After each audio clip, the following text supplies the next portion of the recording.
Az István, köszönöm én a Istenem, az ariket adta nekem.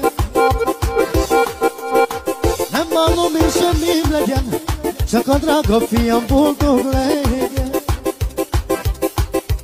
Hát van értelme az életemnek, évla, de a jó Isten adott nekem. Érte megyek, én szenvedek, ajajajaj, de hogy az István, az Eriknek minden legyen.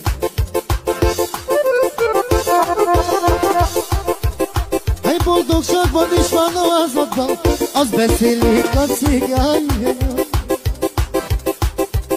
Hely van már neked szép családod, egy szép asszonyod, szép gyermeked.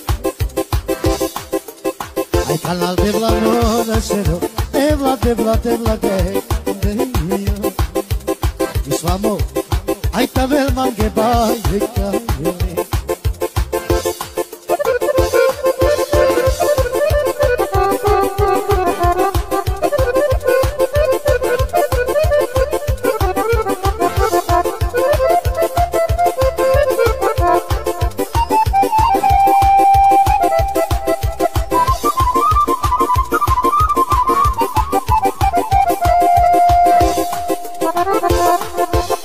Boldogság van a házadban, az beszélik a cigányok.